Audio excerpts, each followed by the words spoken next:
Welcome again to the National Gallery. My name is David Gariff. I'm a senior lecturer here. We're approaching the halfway point in this 14-part lecture series on the modern art collections in the East Building. So this now houses not all of our German Expressionist works, because we do have and did have others, some of which were not very often on view. Some are located in other parts of the gallery. But everything here, with one exception, and the exception is the Lehmbruck, which we owned prior to the gift of the Saltzmans. Everything here is a gift from Arnold and Joan Saltzman. So this now becomes sort of the core place in the gallery to talk about German Expressionism. Just some installation shots here. And again, looking back out to the Fauvism and then early Picasso and our wonderful Lehmbruck. Now, when we talk about German Expressionism, I think I told you last time, or when we were talking about Fauvism, that all Fauves are Expressionist, but not all Expressionists were Fauves. So this sets up a dichotomy that we normally discuss in early 20th century painting, and that is a dichotomy between the French and the Germans, but more specifically, it's not just the Germans, it would be Northern Europe and the French, because Northern Europe would also include somebody like Edvard Munch from Norway. And what we normally talk about is Expressionism and how it operates in these two different traditions. And generally speaking, the general take on this is that Expressionism as practiced in France, especially with Fauvism, Matisse, Derain, Vlaminck, all of those guys, was really something centered around formalism. That is to say, these were artists very much concerned with formal problems of painting and materials. So brushstroke, texture, light, color, space, composition, literally how do I sort of manipulate. That's why the Open Window by Matisse is such a tremendous painting, because it has so much, you might say, technical information about how he uses complementary colors and all of that we discussed. What the French Fauves were not concerned with, or with one exception that we've mentioned, Georges Rouault, they weren't concerned with politics or society, with using their art to sort of confront us with the evils of modern society, poverty, hunger, dispossession, war. As I've mentioned before in various contexts, when you look at Matisse's art between 1914 and 1918 and between 1939 and 1945, you would not know there had been two world wars. Even when his wife and daughter are carted off by the Gestapo, he's painting these beautiful nudes in Nice. So you don't sense that there's any outrage, that there's any kind of desire to call attention to man's inhumanity towards his fellow man, that kind of thing. That's not the case with the Northern European tradition. So with Munch, certainly Munch is a pivotal figure. We're not going to be talking about him. But with the German Expressionists, and there are different movements within Expressionism, these are artists they have something to say about society. They owe a lot to the Fauves in a formal sense. So they take a lot of the vocabulary of Fauvism, but then they enlist it in the cause of speaking out and having something to say about society. So that's a general kind of dichotomy between Expressionism practiced in France, that is Fauvism, and then the various movements of Expressionism, Die Brücke, which we'll talk about, so-called the Bridge, the Blue Rider, these movements in the North. Now, one other thing I want to mention, because when we get to the German Expressionists and the Northerners in general, I think it's something to keep in mind, and that is that when we think about history in general, society and history, culture, changes in societies and in culture don't necessarily follow the calendar. So it's not like, okay, this is the first day of the 20th century, great, now we can forget all that stuff. You know, it's the same thing. I wake up I'm so happy I'm in the Renaissance now. If I had been born yesterday, I would have been in the Middle Ages. So this periodization idea, we use that to help us just get a handle on things. But this idea is very pertinent here because the 19th century does not end in 1899. The 19th century ends in 1918. It's with the end of the First World War that there is a cataclysmic change. The First World War changes everything. And the First World War is fought essentially in the first 2 decades of the 20th century. And it's only after the First World War that we can say we have moved beyond the 19th century. And what's fascinating about that is that when you look at art history, literature, literary history, music history, whatever, during this period, especially in the decade of the 20s, right after the First World War. For example, in art, this is when the greatest advances are made towards pure abstraction. It's in the decade of the 20s. And then if you think about what is being produced by artists in just kind of chronologically here, Mahler's 10th Symphony is written in 1910. He doesn't finish it. But of course, that symphony for Mahler, he knew what was happening. And as Leonard Bernstein has written about and spoken about so eloquently, when Mahler wrote that symphony, he was contemplating 3 deaths. He was contemplating his own death because he knew he had an arrhythmic heart that was going to kill him, and it did in 1911. He was contemplating the death of the 19th century. He knew 19th century music was gone now, that tradition. And he was contemplating the death of tonality because he knew the young Viennese, Second Viennese School, Anton Webern, Schoenberg, Alban Berg were going to go into a different direction. And he was supportive of that, but he knew tonality was gone. His most dissonant symphony is the 10th. So there's Mahler. Then we have something not quite as grandiose as Mahler's 10th Symphony, is a small piece of music by Maurice Ravel called La Valse, the Waltz, which is written in 1920. And there was no better example of 19th century culture than the waltz, especially in Austria. The idea of the waltz as epitomizing grace and elegance and abundance and beauty and all of these things. So when you listen to that very short piece of music by Ravel, it starts off in 3/4 time like a regular waltz, but then it starts to become more frenetic. It starts to become more dissonant. It starts to speed up. Now you're not dancing anymore. It's becoming kind of a psychic kind of trauma, and then the whole piece just crashes at the end. And what Ravel is saying there is the same thing. That's done. The waltz, the 19th century, it's over. T.S. Eliot, The Wasteland, right? 1922. Erich Maria Remarque's All Quiet on the Western Front, 1928. Hemingway's Farewell to Arms, 1929.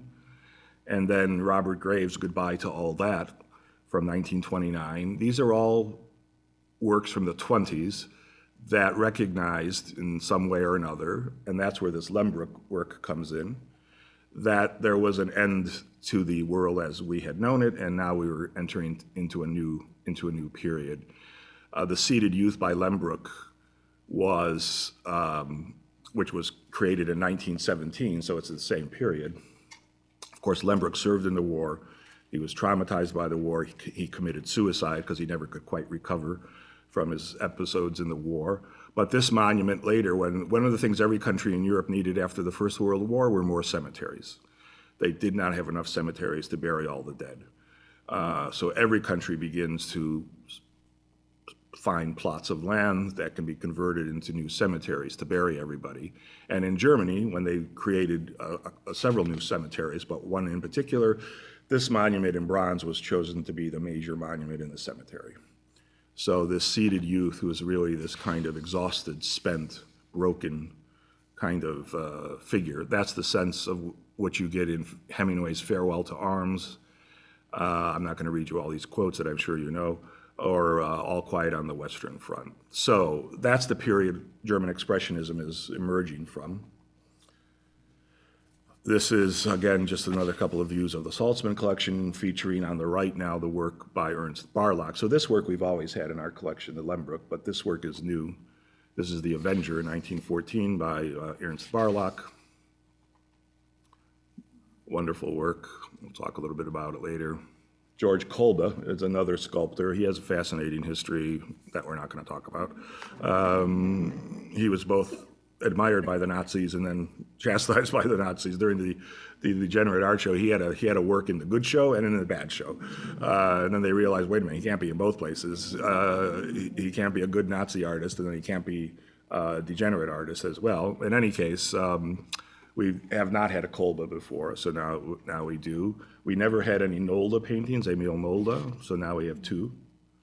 Here, Kneeling Woman with Hat.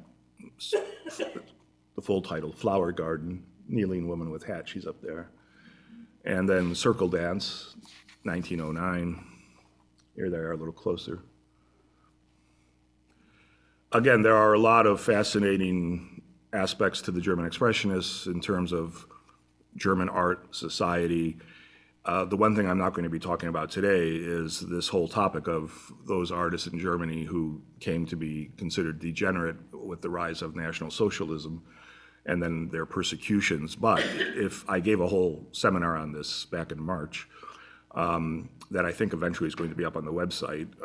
But I am going to bring that talk back this summer on August 19th on a Sunday summer lecture. So if you want to hear that, you can come back in August.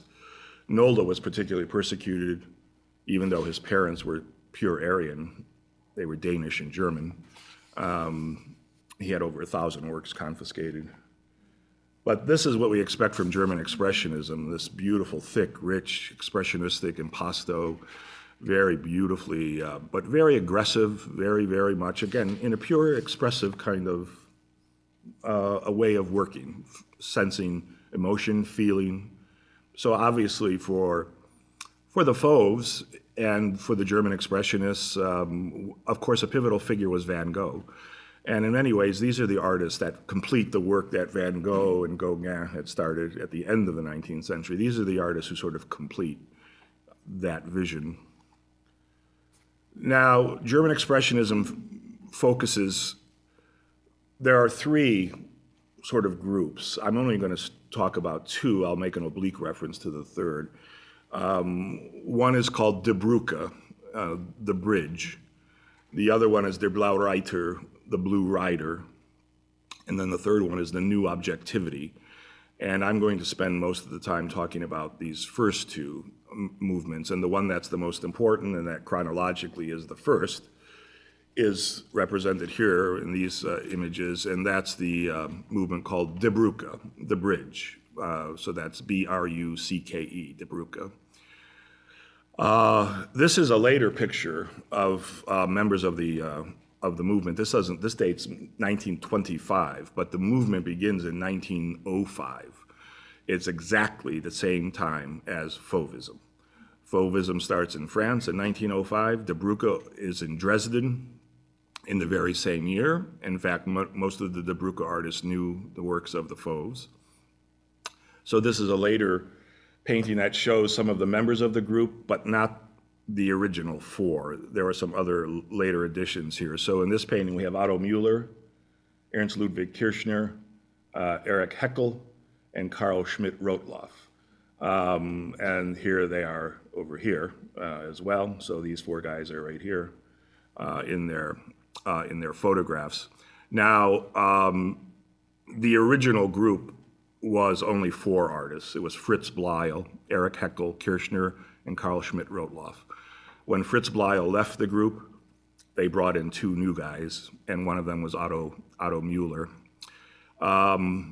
Max Pechstein came in at that point. This would have been around 1906. And then somebody who was affiliated but not really technically a part of the movement because he was older was Emil Nolde. So a lot of these people were coming and going, you might say. So this is a 1925 picture that shows the group, but of course the movement starts in 1905. All of these young artists, these original four, and even the ones that come in a little bit later, were not even trained as painters. They were all trained as architects, but they decided they wanted to be painters. They're for the most part self-taught. They do want to be expressionistic painters because they're interested in creating in Germany a kind of raw, powerful statement of art that stresses the modernism, the dynamism, the cacophony of the modern city, the streets, all aspects of society, from the good to the bad, from the beautiful to the ugly. So everything you can imagine, prostitution, et cetera, is all going to be fair subject matter. Fauvism and Cubism produce no manifesto. So with those two groups, you didn't have a bunch of guys sitting around at the table saying, okay, look, what do we believe? Let's write it down, and then let's publish it, and let's try to tell the people, what we're about. Picasso wasn't into that. Matisse wasn't into that. The Germans are. And so De Broca creates a manifesto in 1925 that for the most part is written by Kirchner. Kirchner is the heart and soul of this movement.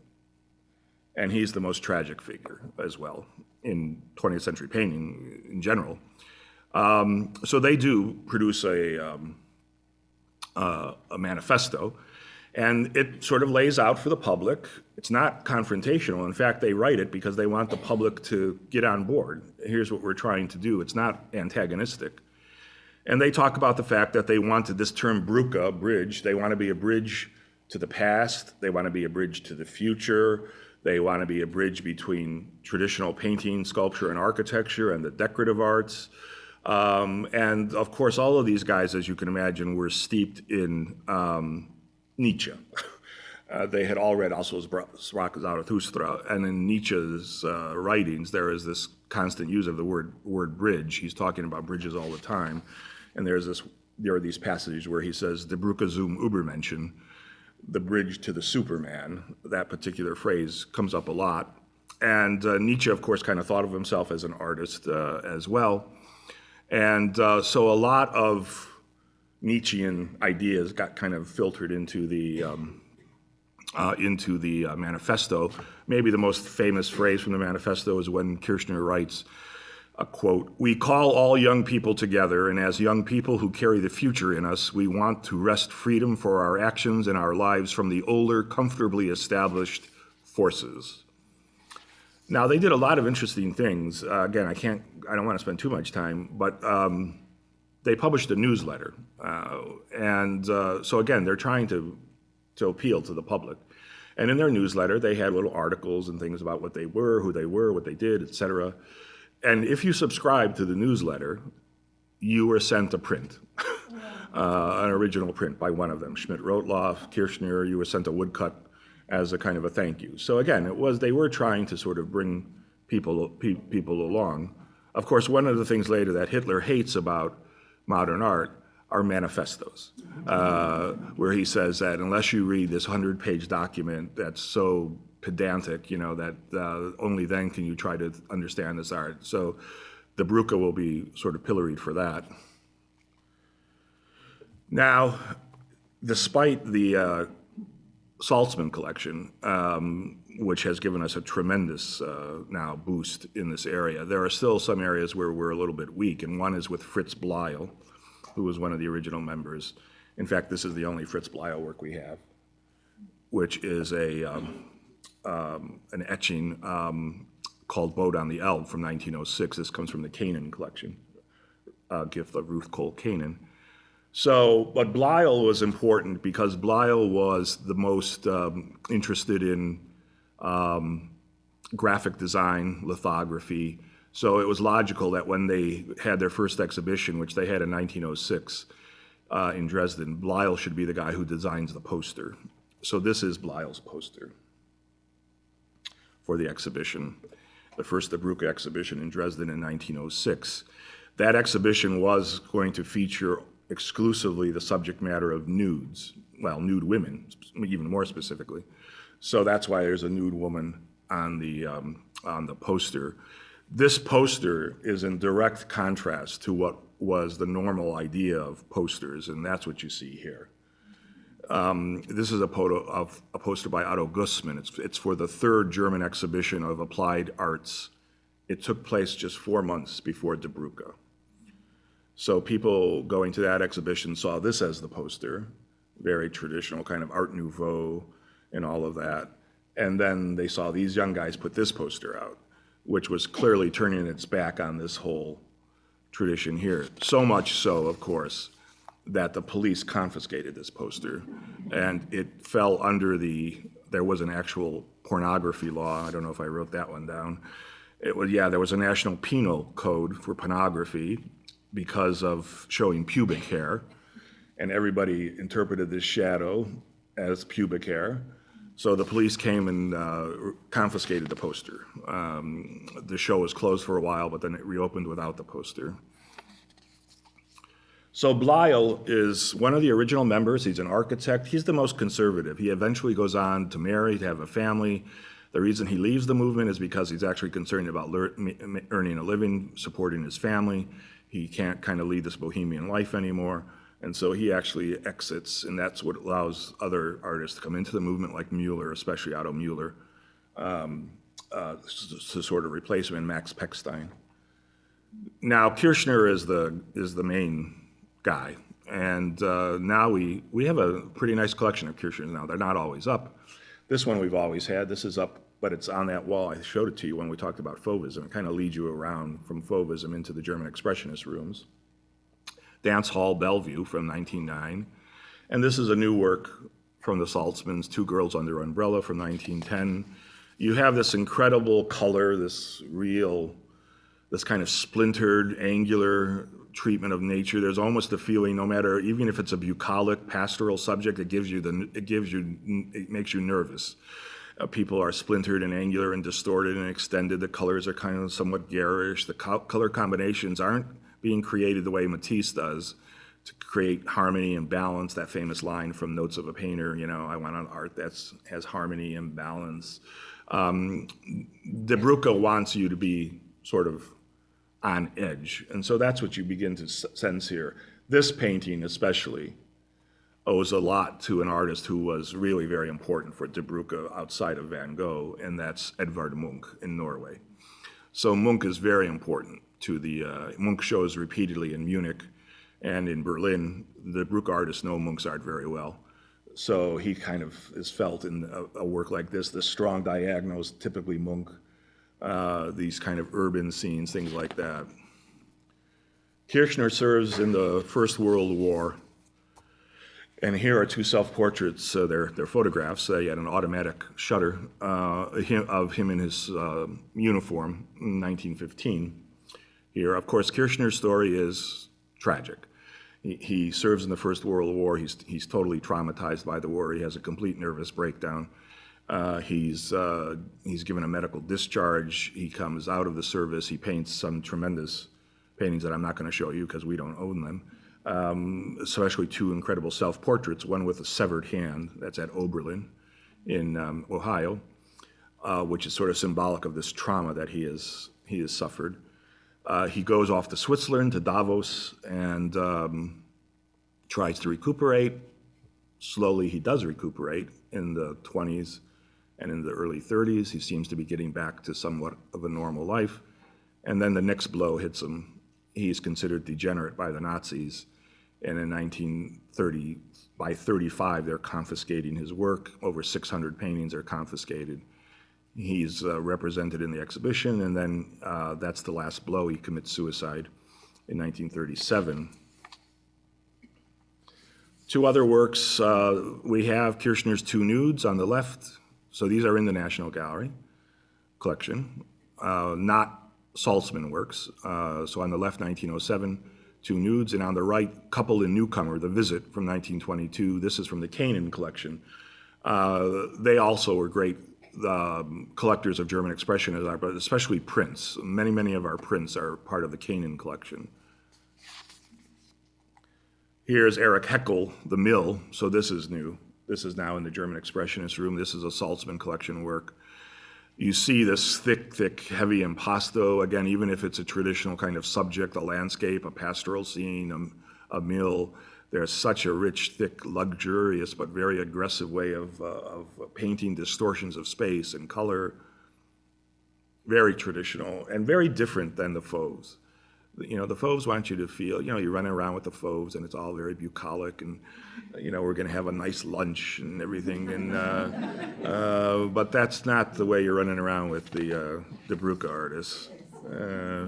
In fact, here's Schmidt-Rottluff.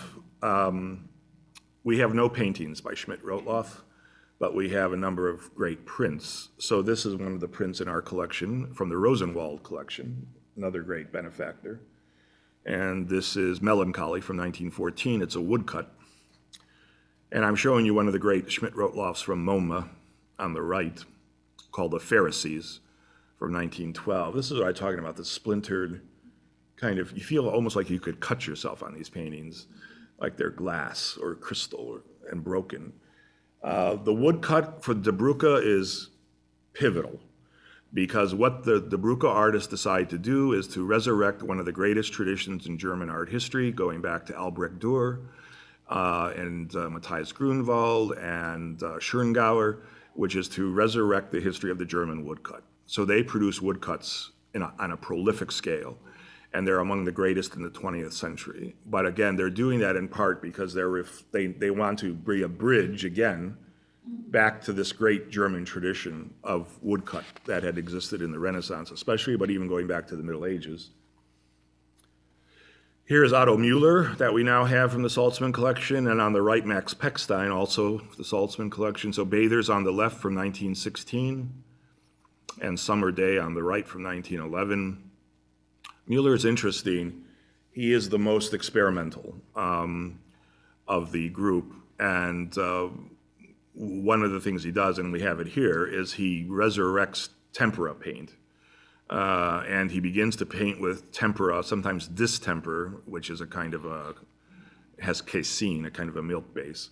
And he paints on burlap, and that's what we have here. And what he sort of begins to echo is the idea of a fresco. It's kind of flat and dull and kind of chalky. And through his experimentation, he's very important for later artists who come back and look at what he's doing, even Robert Rauschenberg and people who are looking at this burlap and all that kind of stuff. So he's important in that way. Pechstein was a painter, a printmaker, very important. He was a later addition to the Die Brücke group. He joins after he meets Erich Heckel. Pechstein, of course, all these artists are at one point considered degenerate. Their art is confiscated. Pechstein has 326 works removed. He was smart enough to leave Berlin and Dresden, and he went off to hide. He went into seclusion in Pomerania. So that's Pechstein. Max Beckmann is not part of Die Brücke. He is part of what we call New Objectivity. He certainly knows all the Die Brücke artists, and now we have a really nice selection of Max Beckmann. This is the bathing scene, The Green Cloak, from 1934. That is from the Saltzmans. And a painting we have had, and I don't believe it's on view right. No, it is on view now. Yeah, it is. But it's not from the Saltzmans. It's this one called The Falling Man, a much later Beckmann from 1950. This was actually a gift of his wife. Mrs. Beckmann gifted this to the National Gallery. We have a great, great triptych by Beckmann that is also currently off view. It usually hangs in the modern collection where you come across that bridge where the Giacometti is. It's the Argonauts here from 1949 to 1950. Beckmann was, again, particularly anathema to the Nazis. Huge confiscation of his work, included in the Degenerate Art Show, roundly ridiculed. And he had the good sense to leave Germany right after, in 1937, he left Germany and he never stepped foot on German soil again. Some artists had the good sense to leave. Some migrated here or there. Others thought they could stay. Others thought this is not really happening. It's just a sort of things will quiet down. It depended on whether certainly you were a Jewish artist or not, all these factors. So there are some incredibly tragic stories related to that period. Now, Die Brücke is expressive, it's powerful, it's agitated, it's German. Die Brücke did not want to be French. So everybody thinking, gee, I'd like to paint like the French. I wish I could paint like Matisse. Die Brücke consciously set out not to be French. So they wanted to create a language that was distinctly German and Northern European. So to the extent that they borrowed formal ideas from the Fauves, as they certainly did, they they translated those ideas into what they considered to be a distinctly German kind of language. The other great German expressionist movement is called the Blue Rider, the Blaue Reiter. And this has a whole different feeling, a whole different aesthetic, and a whole different group of members. So here is a great photograph of the two great members of Blue Rider, but along with some other people. This is Vasily Kandinsky, who's Russian, and Franz Marc, who is German. This photograph is taken by another member of the group, and that was Kandinsky's wife, Gabriele Munter. She really suffers because she seemed to be taking all the photographs, and she's never in the photographs. I have a couple where I'll show you. There's Heinrich Kampendonk is seated, is this guy behind here. So there are other members. But the Blue Rider is founded by Kandinsky and Marc. And Kandinsky is one of, some people divide up the first 50 years of the 20th century between Matisse and Picasso. My pie is kind of three parts. I do Picasso, Matisse, and Kandinsky. Kandinsky is pivotal. He's an incredible painter. He's an incredible intellect, an incredible mind.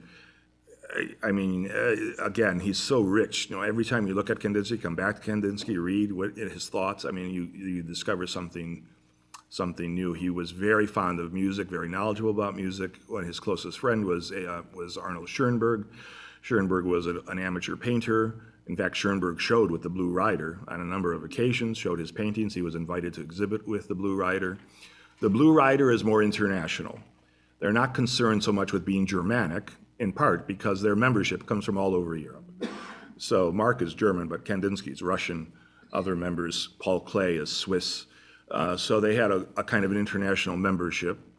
And what they are important as, and I guess if you were to talk about the future of 20th century painting, in some ways they were probably more important than De Broeke, and that's because they developed the language of abstraction, pure abstraction. And Kandinsky is pivotal in this. You know, abstraction really develops in the second decade of the 20th century, the 1920s. If you think about Picasso and Braque and Fauvism in the first decade of the century, for all of the revolution of Picasso and Cubism, there is no revolution in subject matter. The Cubists paint traditional subject matter that has been around for centuries. Still lifes, landscapes, portraits, you know, clarinets, it's not until you get to the second decade, Kandinsky and Mondrian, that you have an abandonment of traditional recognizable subject matter, that you have a move towards more purely non-objective, pure abstraction. So this is where the Blue Rider is particularly important.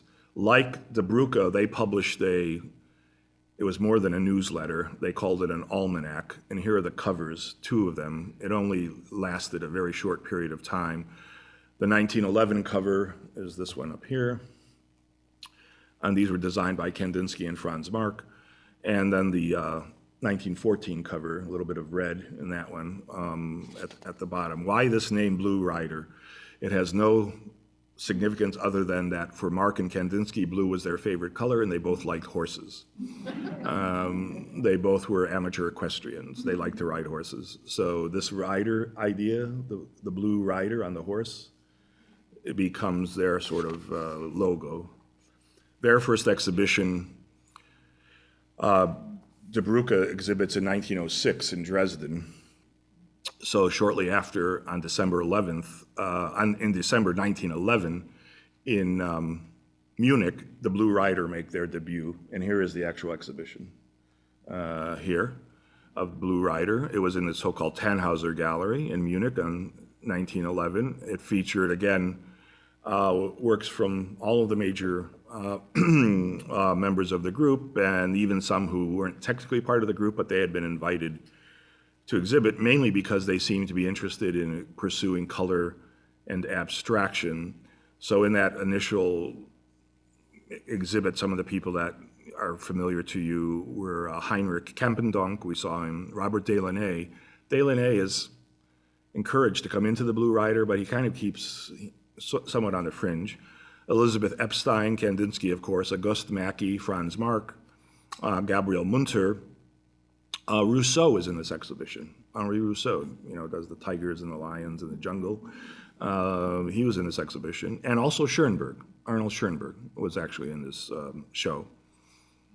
So here's the two of the rooms here of the exhibition. And once again, these are photographs by Gabriele Munter. She was like their official documentarian. This is Franz Marc. I love Franz Marc. And in part because, again, it's such a tragic story. I'm attracted to tragedy. This is Franz Marc in 1913 on the left, Franz Marc in the spring of 1914. And guess who took these photographs? Gabriele Munter. So now we have a great Franz Marc painting that we never had. We never had a painting by Marc until the Saltzman collection arrived, and it's the painting on the left, which is called Weasels at Play from 1911.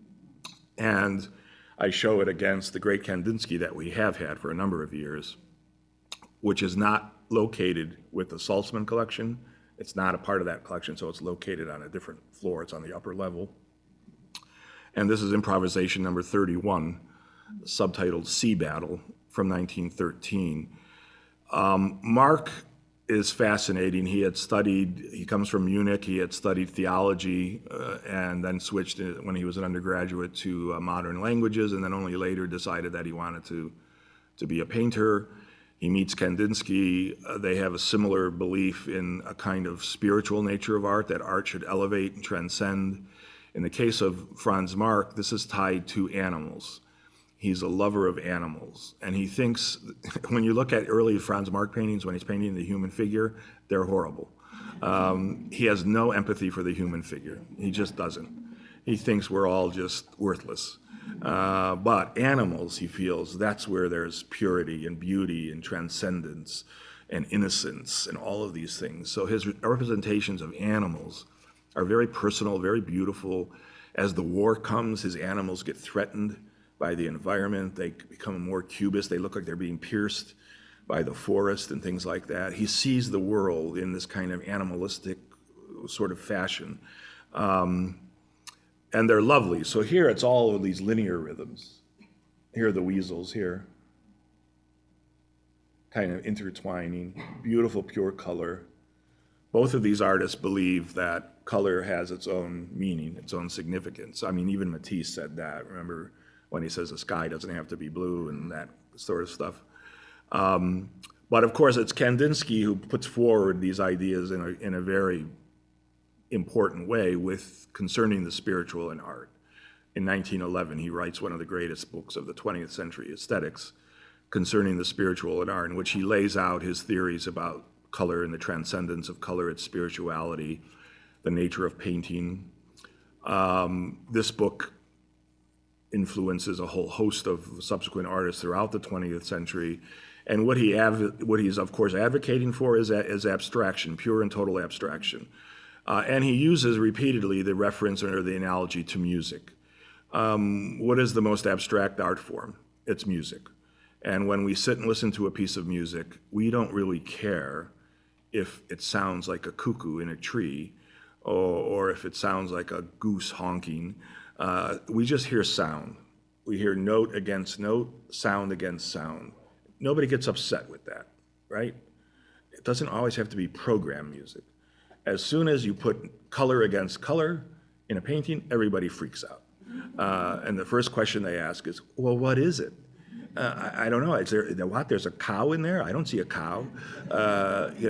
And so Kandinsky is saying that only through abstraction are you able to be elevated through this more pure realm. Of course, Mondrian will pick up this idea, and others after Kandinsky. This relationship in this regard with Schoenberg is very important because they have a huge correspondence, Kandinsky to Schoenberg, back and forth.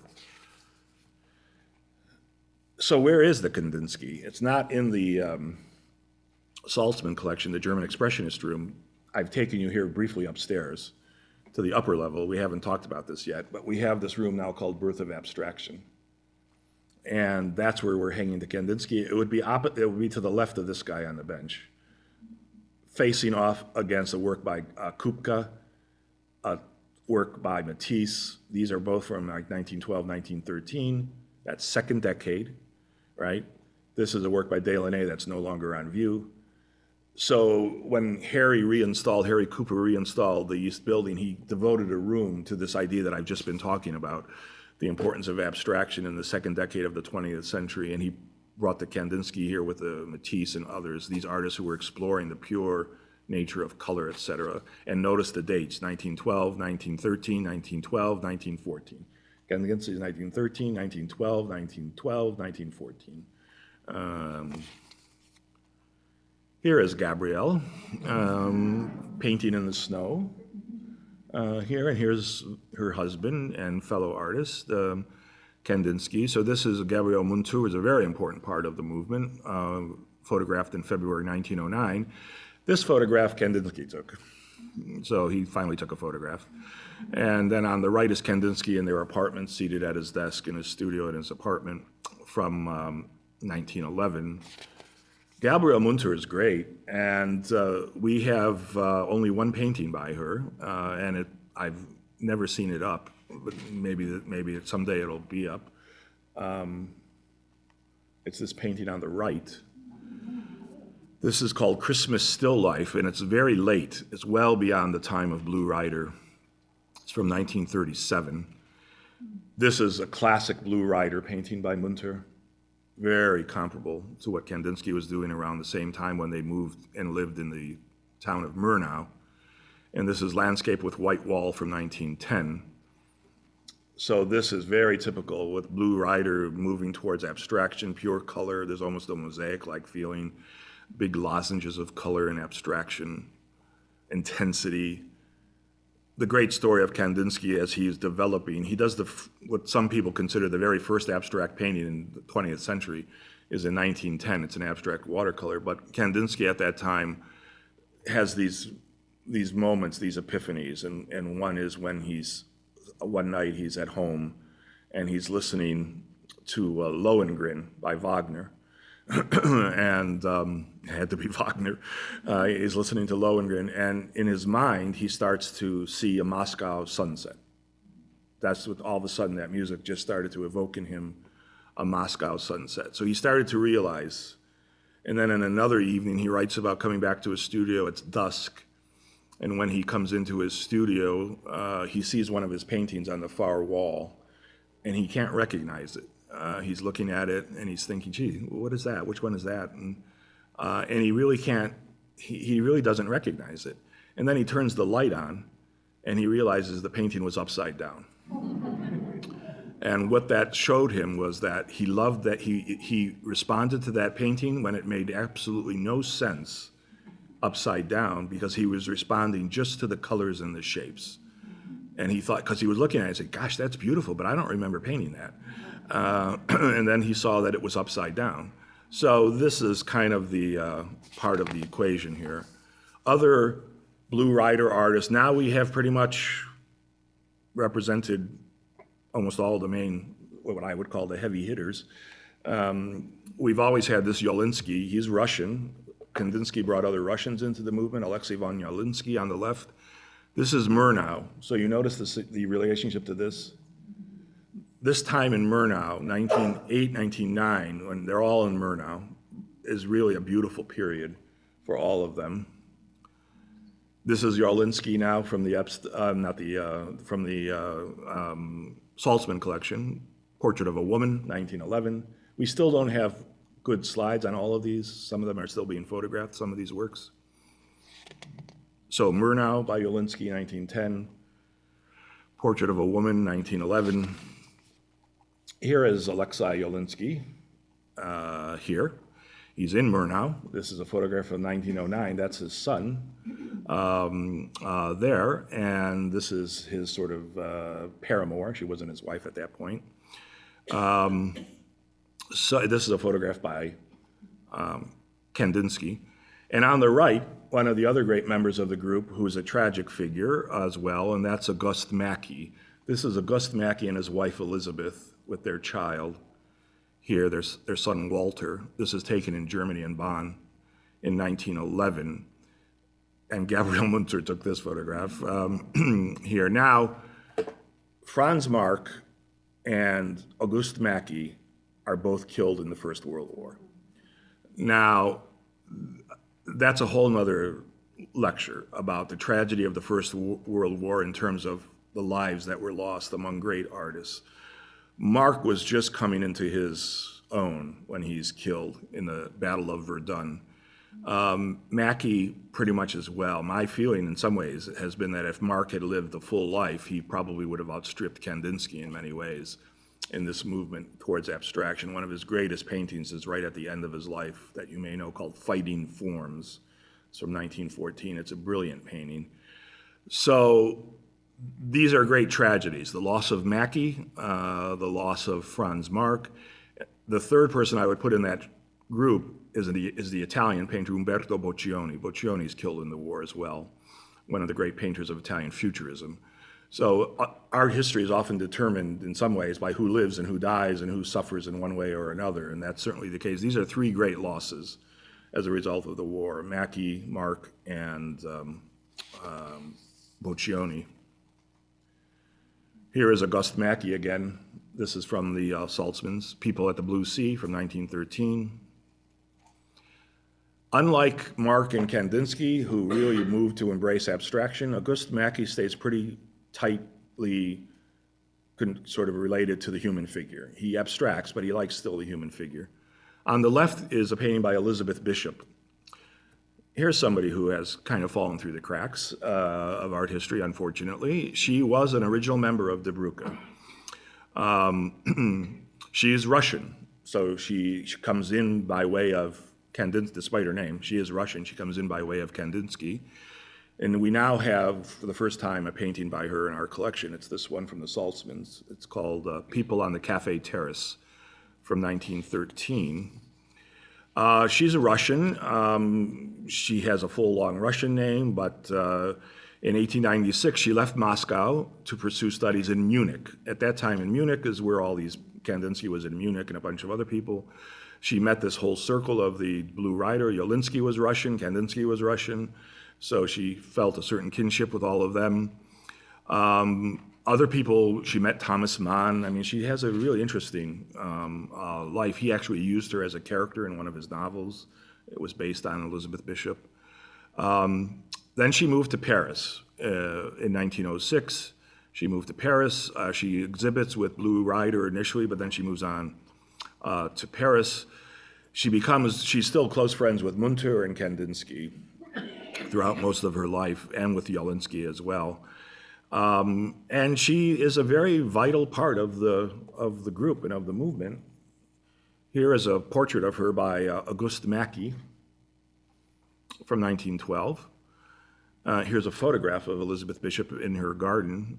This is an undated photograph. This is an anonymous photographer. What she was also important for was bringing in the Delaunay's. When she comes to Paris, she meets Robert and Sonia Delaunay, and she befriends them. She brings the Delaunay's into the circle of Kandinsky, and she introduces Delaunay to Kandinsky's concerning the spiritual in art because she's translating it from Russian into French. Delaunay doesn't read Russian. So she translates it into French and gives it to him. And so it's really Elizabeth Bishop who's responsible for bringing Robert and Sonia Delaunay within the circle of the Blue Rider. Now, that's Germany, right? And the two, well, there were three, but we've only talked about two great expressionist movements: the Bridge, Die Brücke, the Blue Rider, and the one I've left out is New Objectivity, which you can read about. Otto Dix, Max Beckmann, those are the artists, and George Grosz. Those are the artists within this movement called New Objectivity, which was a return to a more realist way of painting, but especially attached to making political commentary about the plight of Germany, et cetera. These artists were, again, particularly chastised by the Nazis: George Grosz, Otto Dix, Beckmann, because they showed, for example, the paintings of all of the wounded warriors coming back from the First World War, all the German soldiers who were now on crutches and that were blind, et cetera. Hitler hated that stuff. So that movement is slightly different. But we go to Vienna. Now here, I'm going to move pretty quickly because there are a triumvirate of three great Austrian expressionists. And among the three, in between and among the three, we only have one painting in the gallery, and that's a late unfinished painting. But the three great names are Gustav Klimt, Egon Schiele, and Oskar Kokoschka. These are the three great Austrian expressionists. Vienna is and was unlike any other city. It was unlike Berlin, it was unlike London, it was unlike Paris. It was a city that was intoxicating, fascinating, very avant-garde at the same time that it was very conservative. It was certainly very anti-Semitic. It would just blow your head off in so many ways. And there are all these stories of artists and writers and poets who come to Vienna, and they're like forever changed. There's a great story when Auguste Rodin had a show in Vienna. He comes to, and he meets Klimt, and Klimt is showing him around Vienna. And they go off into this park and sit down, and they're having a little cocktail, and they're looking out, and there are all these beautiful women walking by in all these beautiful clothes, and it's intoxicating. It's a park, it's trees, it's light, it's architecture. And Rodin says to Klimt, he says, wow, he said, I don't know what to say. I feel so alive, and it's so beautiful, and the women and this, and then he goes on and on and on. And then he says to Klimt, he says, what is that? What is that about? And Klimt sits back and says, Vienna. That's what he says. And here is Klimt. Klimt is a whole nother story. There's a very famous photograph of him in his very famous kaftan, which we still have. It's in a museum in Vienna. It's this blue kaftan that he wore, and usually nothing under it. So this is 1912. He loved cats. He had a lot of cats. So here he is. He's the leader of the so-called Vienna Secession. So Vienna, like Berlin and Dresden and other places, is in ferment. And there are very strong entrenched conservative forces against very new avant-garde forces. And the conservative sort of organization in Viennese painting is the so-called Association of Austrian Artists. And it's a very academic, conservative group of individuals, very old. They've been around a long time. They control everything. And so Klimt and a group of younger artists decide, they were members of this group originally, because you had to be. And then they decide they're going to secede. They're going to resign. And this becomes known as the secession, the Vienna Secession. And then it becomes known as the Vienna Secession Stil, the Vienna Secession style. And Klimt is the main protagonist in this. And they build a whole special exhibition hall that's a gorgeous building you can go to. I'm not going to show you all this because I'm already over time. But their motto on their building, which you can still visit today in Vienna, not Siena, is to every age it's art, to every art it's freedom. That was their kind of motto. To every age it's art, to every art it's freedom. So they break with the academy, they create a new kind of language. In the National Gallery, when we look at Austrian Expressionism, we have one late painting that I'll show you by Klimt, which is unfinished, and 5 drawings by Klimt. We have one sculpture by Egon Schiele, and then we have a nice selection of prints and drawings by Schiele, but no paintings. And then we have only some prints and a couple of printed books by Kokoschka. We have no sculptures, no paintings by Kokoschka. So we can move pretty quickly here, because this talk is really about our permanent collection. Here is Klimt and the members of the secession here. They had annual exhibitions, so you could go to the secession. They produced incredibly great posters for their exhibitions. So this is 1902. This is Klimt over here and here. And there, this guy's important. Just note, that's Karl Moll, M-O-L-L. He was part of the secession. So here's Klimt, Judith, 1904, Judith number 2, 1909. he creates this this entire encrusted, detailed, somewhat decadent, erotic, sexual kind of imagery. And there was when these paintings were created, the German critic and art historian, his name was Richard Mutter. He reviewed these paintings in 1909, and he said, quote, "The new Viennese woman, a specific sort of new Viennese woman, their grandmothers were Judith and Salome, has been invented or discovered by Klimt." These are the classic femme fatales. They destroy men, they eat men, they devour men. You know, look at this, she's got her chin back and all of that. And this kind of, these paintings in the Viennese Secession were seen as charming, sinful, vicious, fascinating, grotesque, perverse, slightly naughty, and especially when they were portraits of people, as they often were. Klimt is fascinated with the cycle of life, birth, maturity, death, old age, etc. This is 1905, Three Ages of Woman. Here, you see the three women, an old woman, a mature woman, and a child here. Of course, Klimt is filled with a love of mosaic and Byzantine art, and I mean, he's absorbing so many exotic sources. Much of his imagery and technique, he creates his own kind of iconography. Certain forms are male forms, certain forms are female forms. This cycle of life idea, we already mentioned last time. Everybody was doing a cycle of life painting. So Gauguin had done Where Do We Come From? What Are We? Where Are We Going? In 1897.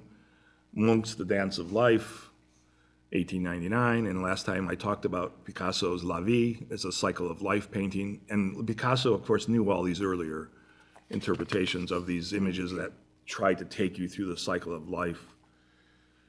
Here's the painting you probably know, because this has been the subject of books and articles and all kinds of things. This is the portrait of Adele Bloch-Bauer, Adele Bloch-Bauer from 1907. This is Adele here. So this is her portrait here. She was the wife of a Viennese banker, an industrialist. Klimt actually used gold leaf in his paintings, so they're actually precious in terms of their materials. And no painting had more gold leaf than this one. It has gold leaf, it had silver leaf, he polishes it so that it looks like this. It's an incredible symbol of wealth. She was very wealthy, her husband was very wealthy. It's wealth, it's power, it's sensuality. It relates to Egyptian art, to Byzantine art, to Minoan art, to Mycenaean art. I mean, he's aware of all of these great influences and traditions. There was a rumor, of course, that he had a 12-year affair with Adele, Klimt did. Klimt, the last time I counted, Klimt, we think, had 14 illegitimate children. I could have fallen behind the curve there. You might have. I haven't done a recent tally. She is the model for this as well, because if you'll notice here, she wears the same choker.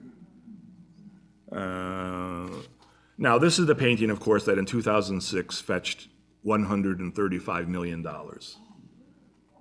this painting. And it's at the Neue Gallery in New York City. I'm sure some of you have seen it. Some people call this the Mona Lisa of Austrian art. So here's the comparison. And you can see the same choker. Now, what do we have? We have a very late Klimt. It's left unfinished. It's this painting. Baby, subtitled Cradle, 1917. It's unfinished. It's just blocked in up here. This part is just blocked in. You can see him starting to fill out this section. This is a very unusual painting in some ways because it's just a painting of a child, although he does often a mother and child, but this is a baby by itself up here at the top of this big pile of clothing and of covers and coverlets that are all these incredible colors. Clearly, it's hard to say anything here because we don't know where he was going to end up with this, but certainly the subject, baby, deals with cycle of life themes, this idea of portraying infancy, maturity, old age, adolescence, et cetera. So there's probably something to that. It's certainly not a narrative. It's not like this is Monet. So I thought it was an interesting comparison. Our painting by Claude Monet called The Cradle from 1867, you kind of sense in the Monet this whole impressionist slice of life, this moment that's taking place, almost captured sort of with a quick eye. That's not what we have with the Klimt. He's always noted for flatness, this kind of mosaic, fresco-like flatness, but this has depth and foreshortening. So again, where this might have ended up, it's hard to say. Klimt's death is a big event in Viennese art, and the artist who was his most devoted protege and pupil, much younger, was Egon Schiele. When after Klimt dies and he's still in the morgue on the slab, Schiele comes to the morgue and does this drawing, black chalk, of Klimt on his deathbed in the morgue on February 7th, 1918. It was in January 1918 that Klimt suffered a stroke in his apartment, and then after a short stay in the hospital, he died from pneumonia, but probably what brought on the pneumonia was the scourge that was killing everybody and would ultimately kill Schiele as well, and that is the Spanish flu. This is 2018. They both die in 1918, Schiele and Klimt. And if we had a bigger collection, I would have done, there were a series of exhibitions and tributes to these two artists this year because it's the 100th anniversary of their death. Schiele makes this last drawing. This is the death mask of Klimt from 1918, and here is Schiele. This guy's nervous. Kirchner is kind of high-strung, no question about it, and De Broeke. But Egon Schiele is like, I usually refer to him as kind of a chopped nerve.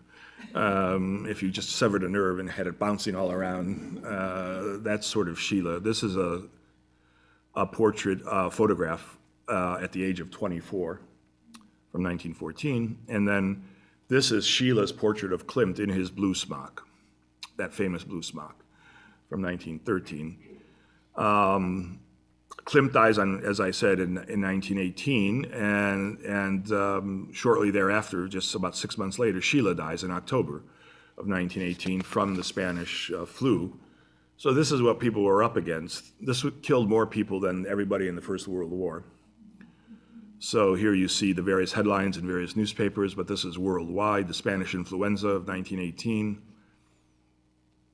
Schiele's last letter to his mother, October 27th, 1918, which is 3 days before he dies of the flu, he writes to his mother and he says, "Dear Mother Schiele, yesterday, it was 8 days ago that Edith," that's the woman he was living with at the time, "fell ill of the Spanish flu and then pneumonia as well.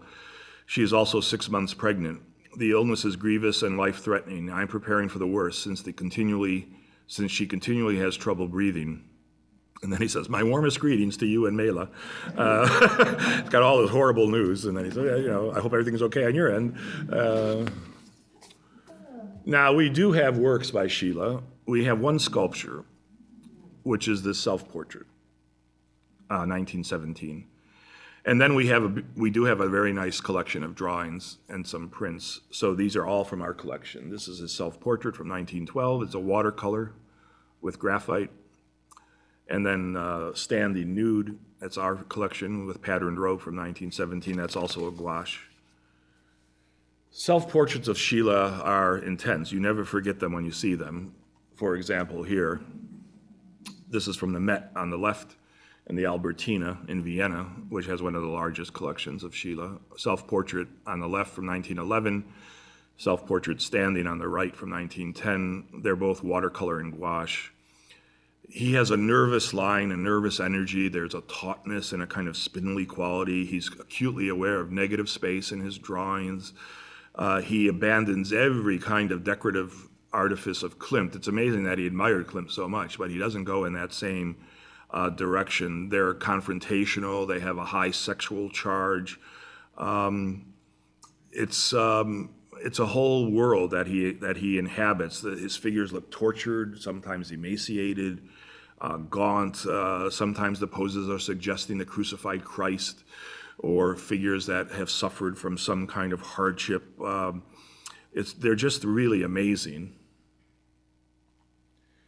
These are the kinds of drawings and watercolors that get him into trouble, of course. This is a famous, the Neulenbach affair. Here we have Kneeling Woman with Gray Wrap, here, 1913. Woman with Black Stockings and Blue Jacket, here, from 1913. And Woman Removing Green Stocking from 1914. These are all watercolor and gouache.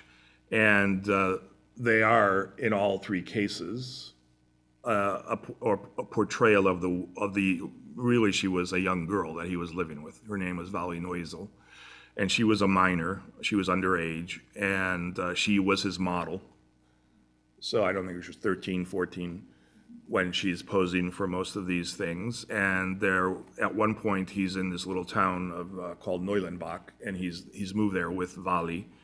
And everybody knows it. They know this guy. They consider him to be trouble. You know, he's got this little girl, this young girl with him. So the village is out to get him. And so in April of 1912, the villagers protest his presence in the town. They want him kicked out of the town. They don't want him living there. And the police are called. They come into the studio and they seize a number of drawings like this that are deemed pornographic. He's charged then. They look at Vali and they realize how old she is. And then he's charged with seducing an underage girl, with abducting her, which he hadn't done. So he's charged with seduction of an underage girl, kidnapping or abduction, and the exhibition of pornographic material to minors. He's brought up on all three of these charges. He's taken immediately to prison, even before the trial. So he serves 21 days in prison before he's even brought before the judge. And he's finally brought before the judge, and the famous episode here is that at the arraignment, when the judge has him in front of him, he actually burns some of Sheila's drawings in front of Sheila as pornographic. And despite all of this controversy, the judge just sentences him to 3 more days in prison for a total of 24 days in prison, but it was with time served. So he had already served 21 days. So the judge sent him to 3 more days. So he served a total of 24 days. The prison drawings and the prison work are very intense. This is Sheila's self-portrait as a prisoner, 1912. Self-portrait as a prisoner on the right, 1912. They have subtitles. The one on the left is, I love antithesis.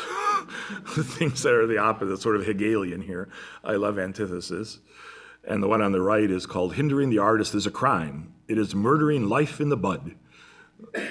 Now, he writes about his time. He writes letters, and among the letters he says, quote, the investigation ran its wretched course, but I have miserably borne unspeakable things. I am terribly punished without punishment. And then he goes on to explain what happens in the court. At the hearing, one of my confiscated drawings, the one that had hung in my bedroom, was solemnly burned over a candle flame by the judge in his robes. It's an auto da fe, Savonarola, Inquisition, Middle Ages. And then he says, castration, hypocrisy. Go then to the museums and cut up the greatest works of art into little pieces. He who denies sex is a filthy person who smears in the lowest way his own parents who have begotten him. So he wasn't filled with remorse, shall we say. What's interesting about these towns, this town, Tulln, where he's from, they drive this guy out of town, right? They all have museums to him today, so they can make money. They make money today off of him, and they didn't even want him in their town. Here, that if he has a persecution complex, this is self-portrait as Saint Sebastian from 1914. It's a pencil drawing in a private collection. And he writes about this in general. He writes, quote, anyone who has not suffered as I have, how ashamed he will have to feel before me from now on. Because I don't care how bad your life is, mine was worse. Sheila's death is premature. and this is sad. Again, it's not in the First World War, but it's because of influenza, the Spanish flu. And with the death of Klimt, followed shortly thereafter by the death of Schiele, the field is open now in Austria and Vienna for the next great artist of the Expressionist banner, who is Oskar Kokoschka, this guy on the right. So this is Schiele again, and Oskar Kokoschka. Kokoschka's life will be very different. He will not die young. He will not die tragically. He certainly will have his ups and downs, be persecuted by the Nazis and all that, but he'll live until 1980. He'll live to be 94 years old. He comes onto the scene and fills the void left by Schiele and Klimt. And the three of them together we kind of think of almost now as the holy trinity of Austrian Expressionism. Again, we have almost nothing except for some drawings and prints in our collection. These are from our collection, Kokoschka's Corona on the left, portrait of a woman from 1918, and Romana Kokoschka, the artist's mother, on the right from 1917. But even though we don't have any of this stuff, I gotta tell you this story because this is maybe the most famous Kokoschka event that everybody writes about. There have even been dissertations on this. Here is Karl Moll, the guy I mentioned, who is part of the Vienna Secession. This is a photograph in 1909. This is Alma Mahler, the wife of Gustav Mahler from 1909. And this is Kokoschka in 1909. Kokoschka meets Alma Mahler on April 12th, we know exactly, April 12th, 1912, at a dinner that is held at Karl Moll's house. Karl Moll is the stepfather. She's Alma's stepfather. And he holds a dinner, he invites Kokoschka to come, and as soon as these two kind of see each other, they become this incredible, passionate, unbridled, kind of crazy couple in this liaison that will only end in 1915, so from 1912 to 1915. It's interesting because, of course, Alma is legendary, not just as the wife of Gustav Mahler, but having been the wife or the paramour of almost every famous guy in Vienna. And I'll come back to that in a second. I have my little cheat sheet here, like I have with Picasso.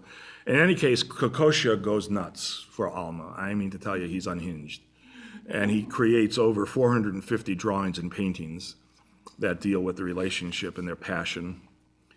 Here is Alma Mahler on the left, 1913, from the National Galleries of Scotland, black chalk. Self-portrait with Alma Mahler, 1913. Now, talking about Alma, she was seduced by Gustav Klimt when she was still a child. Klimt had no problem with age either. But she loved Klimt in a kind of like, he's my uncle. And Klimt wanted to be more than an uncle, but he seems to have backed off. And then he remained a very strong supporter of Alma Mahler, so they don't seem to have ever consummated any kind of sexual relationship. But shortly after Klimt, she meets the composer Alexander von Zemlinsky, and he's her music teacher, piano. She's a very talented composer, and she has an affair with him. That's a short relationship because then she meets Gustav Mahler. And of course, he's the big fish. And she marries Mahler, and she's with Mahler until his death. Mahler dies in 1911. But at the time that she's still with Mahler, she is she's already met Kokoschka, and they're kind of flirting. Their relationship really starts in earnest in 1912 after Mahler's death, but she knew Kokoschka. And then she's also met Walter Gropius, the architect, and so she starts an affair with him. What happens with Kokoschka is that the First World War breaks out, and Alma is very encouraging that Kokoschka should go off to the war, that he's rich enough to get a commission, and doesn't have to be in the infantry, et cetera. He can have a horse, he can be in the cavalry. And she's all for him, go, make your name, be a famous soldier. So, of course, Kokoschka is so besotted with this woman, besotted with her, that he does. He enlists, and he goes off. He goes off to the war, which leaves the field free for Gropius.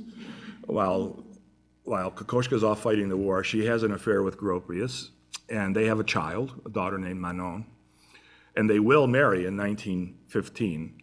Now, when Kokoschka goes off to the war, here he is in his uniform.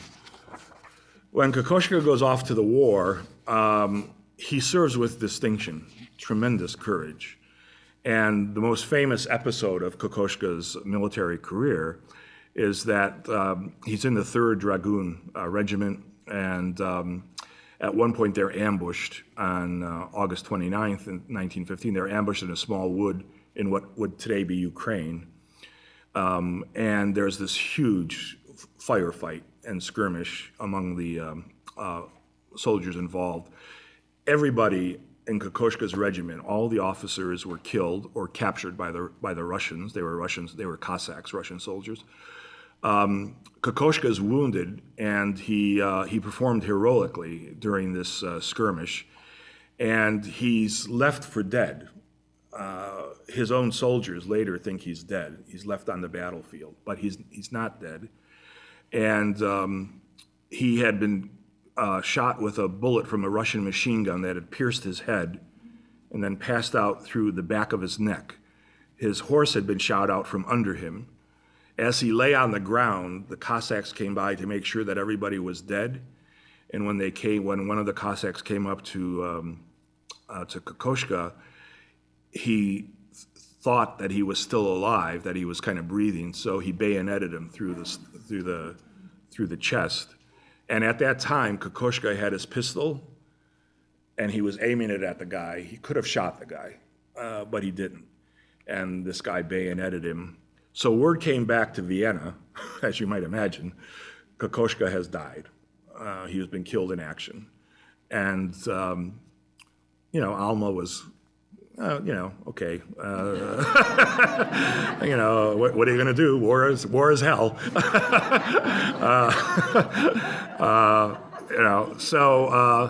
But then it turns out, miraculously, he's pulled from the battlefield by later soldiers who realize this guy's still breathing. He's been shot, bayoneted, fallen from his horse, etc. He's still alive, and he's taken to a hospital. He recuperates. He's then given all kinds of awards. He's given the Silver Bravery Medal, first class. He's promoted, etc. He recuperates in the hospital, and then he comes back to Vienna, and of course, he realizes now that Alma is with Walter Gropius.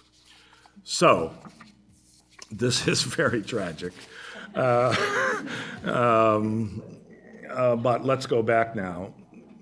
Even before all that happened, this is the great painting at the Boston Museum of Fine Arts, Kokoschka's Two Nudes, subtitled Lovers, which shows Kokoschka and Alma Mahler. It's painted in Vienna prior to the outbreak of the war. They're self-portraits. It's, again, this is the typical way he saw this relationship. It was this tumultuous, crazy, it was in French we would call l'amour fou. It was a crazy kind of love. Although this owes a lot to El Greco here, in case you want to look at it that way. The most famous painting of this love affair is this one in Basel.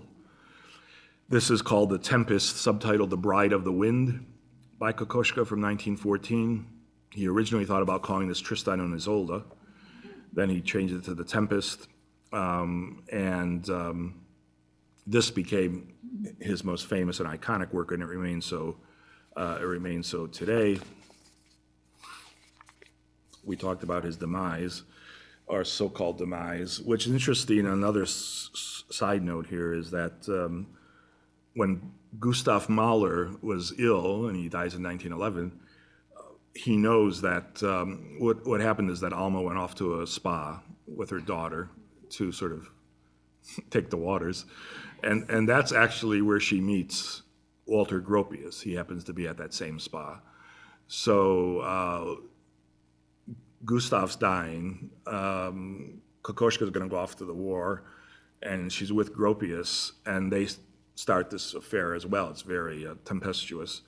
And then somehow, for some reason, Gropius writes a love letter to Alma, but he addresses it to Gustav Mahler. Now, whether that was on reason, it was right or wrong or whatever, he sends this letter to the Mahler residence. Gustav Mahler thinks it's for him, it's addressed to him. And he opens it up, and it's this torrid love note to Alma, which forces Gustav Mahler in his last days to go into psychoanalysis. And who is his therapist? Sigmund Freud. Yeah, he has a therapy session with Sigmund Freud. And there's a movie about this that's been made several years ago. So this is Vienna. Every time you turned around, there's some famous person. You know, hey, therapist? Sure, Freud, he's right here. Okay. Now, talking about therapy, Kokoschka cannot get Alma out of his mind, so he has to deal with this, and he's not dealing with it very well. So he decides, I don't know, I gotta have a substitute for this lady. I just can't function. So he has a doll created. He asks the most famous doll maker in Vienna, her name is Hermine Moos, M-O-O-S, to make him a life-size Alma Mahler doll. And she does so. This is a photograph of the doll maker with the doll from 1919. So in July 1918, Kokoschka orders a life-size Alma Mahler doll from Hermine Moos, who's, like I said, she's the greatest doll maker in Austria, to be a substitute. It's meant to look exactly like Alma, same size, etc. She had already sent him a head as a model to see how he felt about that. He had returned it because he didn't think it was proper, it was correct, and he made suggestions on how she should now proceed, and this is what he writes to her. He says, I am very curious as to the padding. In my drawing, I have indicated somewhat schematically what I consider to be the important areas, the hollows and wrinkles through the skin, the invention of which and various expression in material corresponding to the character of the parts of the body. I truly await with great excitement. Will everything become richer, more tender, more human? Take as your ideal Rubens' pictures of his wife. For example, the two where she is shown as a young woman with her children. If you are able to carry out this task as I would wish, to deceive me with such magic that when I see it and touch it, imagine that I have the woman of my dreams in front of me, then, dear Fräulein Moos, I will be eternally indebted to your skills of invention and your womanly sensitivity, as you may already have deduced from the discussion we had. And he's all in on this. And today we're all in on it because there are actually dissertations written about this. I wish I had thought of that before I wrote my dissertation, which was pretty boring. So here's Alma. And you notice he talked about the interior and the things, you know, he wanted it to be very fleshy, and he gives very specific. We have a drawing that he sent, I'm not showing it to you, he sends to Hermione, where he's making all his comments, and no, this has to be softer, this has to be this has to be that. This becomes now a trope in his art. Here is Woman in Blue on the left, 1919, that is Alma Mahler doll. This is the Alma Mahler doll. He reworks his painting over and over again whenever it's anything to do with Alma. He did over 100 sketches for this painting. This is Self-Portrait with Doll. That's Alma, again, as the doll, from 1922. So we're 22, that's down the road. So these are very typical. And then we come to the denouement. Here's Kokoschka in 1919, and here's a photograph of his Dresden studio, which was on this top floor, this kind of attic story in Dresden. Kokoschka creates this doll, and everybody acknowledges that this is his love. And so all of his friends and everybody, if you're going to invite him to dinner, you got to invite the doll.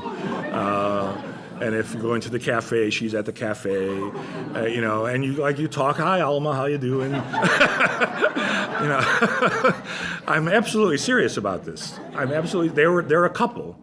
And all of his friends go along with it. You know, later Duchamp will create an alter image, you know, Rose c'est la vie, and everybody goes along with it. It's Marcel Duchamp dressed as a woman, but, you know, they call it, can you want to have a date? You want to go out? You know, and so that's already happening here. He goes out and she's everywhere. If you have him over for dinner, you have to set a place for Alma at the table, and she sits there. So this is going on, and obviously it's, shall we say, it's a fetish. And when somebody asks him about this as late as the 30s, what was it with this fetish? He says, quote, finally, after I had drawn it and painted it over and over again, I decided to do away with it. Now he finally decides I've got to kill her, just for my mental health. And now he tells how this happened, and we know this is true. I decided to do away with it. It had managed to cure me completely of my passion. So I gave a big champagne party with chamber music, during which my maid, Hulda, exhibited the doll in all its beautiful clothes for the last time. When dawn broke, I was quite drunk, as was everyone else.